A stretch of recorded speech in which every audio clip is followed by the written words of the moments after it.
今集預告同大家嚟到竹子林站一日遊啊，唔好錯過。Hello， 大家好啊，小湯，歡迎大家嚟到我嘅 channel 啊。今日又上嚟深圳一日遊啊，春暖花開嘅時候最啱上花，我哋就嚟到竹子林站嚟個一日遊啊。喺呢度有個園博園，賞下花啦，食下一個米芝蓮啦，星級團隊主理嘅私房菜。咁啊，大家想知道我哋去咗邊度吃喝玩樂，就記得快啲 subscribe 同 like 我嘅 channel 啦，出發！首先同大家講下點前往先啦。其實羅湖口岸咧就1號線就已經係直達竹子林站，都係20零分鐘。咁其實福田口岸咧就更近嘅，只不過就喺會展中心站要轉一轉車嘅啫。我哋嚟到竹子林站啊，就喺呢個 B2 出口一出咧，轉呢一個嘅右手邊。咁呢一度咧有一架嘅巴士喎，呢度咧就直接有一個嘅接駁車，2蚊雞就可以去到園博園啦。問嗰啲職員啊，基本上咧節假日啦，咁都會有呢個車嘅，咁平日咧就唔一定有啦，咁就要自己行過去，就要10零分鐘左右嘅時間。我哋咧而家就嚟到呢一個嘅深圳國際園林花卉博覽啦，咁呢個地方真係好大嘅，可以慢慢去欣賞啦。因為咧佢係2024年啊，中國咧呢個第5屆啦嘅中國國際園林花卉嘅博覽會嚟噶，咁佢呢度咁大啦，咁佢都有啲觀光車嘅，咁呢度都有佢個收費。而家正式進入呢一個園博園入邊啦，入去行下。呢度嘅園林設計咧都非常之優雅嘅，整個畫面令到你覺得咧好似回到古代啊，好似呢一個嘅景色咧，原來係模仿翻好似濟南啦一啲嘅場景。呢個又係模仿緊另外一個場景啊！睇下啲人應該似影緊古代嘅婚紗照，幾靚？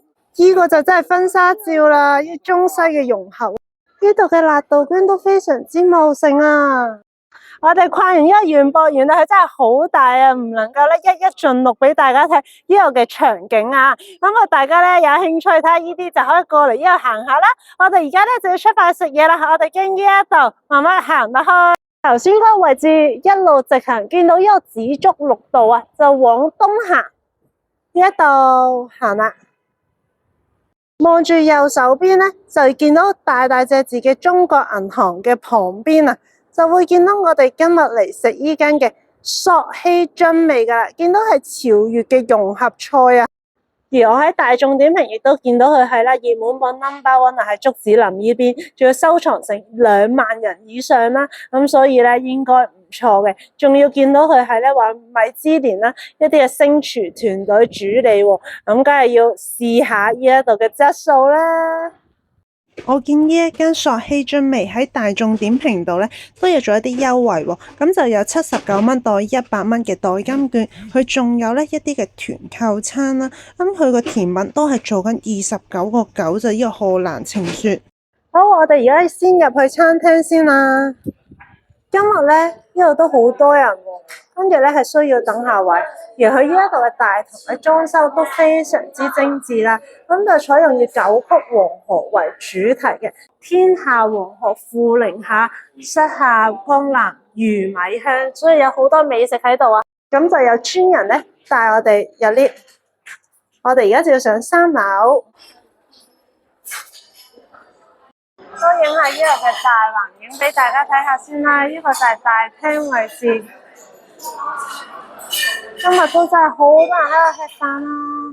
哇，如果你人數多嘅話咧，嚟呢一度包個房都唔錯喎。睇下幾靚幾 grand 呢啲嘅場所，跟住佢話咧大概啊人均可能400-500蚊啦，跟住就再加服務費，咁已經係可以攞到呢啲咁嘅質素噶啦。咁樣喺度，我覺得玩足大半日都得咯。包房入邊啊，仲有自己獨立嘅洗手間添喎，咁啊超方便啦。咁而咧喺入邊都會配備埋嗰啲，譬如漱口水啦，成咦？我見到喎，佢啲洗手液啊或者 hand cream 咧，都係用 Absol 嘅，都係用有牌子嘅嘢。呢間餐廳嘅環境真係非常高級感，而呢度啊都擺放咗好多唔同嘅酒啊，啲嘢食都齊晒啦，好吸引啊！俾大家慢慢望下。首先呢係前菜啊，拉丁朗德葫蘆鵝肝，好精緻。呢呢個係安格斯牛叉燒養真菌啊，索希大紅袍、脆皮乳鴿、鮮果咕嚕肉都係揾嘢冰鎮住㗎，幾有特色喎。麻婆黑豆腐、胡花膠、愛馬仕榴蓮酥。富蘭情緒呢個甜品咧，完全係以圖片相符嘅。再嚟得個精緻菜，丹桂麥藕啊，重重被包圍住啊佢。首先梗係要食佢呢一個咁可愛嘅前菜啦。佢呢一個佢話到咧，用呢個法國嘅鵝肝啦，加咗一啲牛奶啊，同埋呢個藍莓去整噶。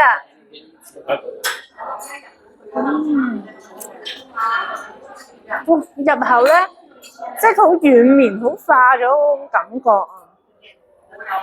哇，完全令你嗰鵝肝個香味咧齒頰留香咯，呢個我覺得好值得一試。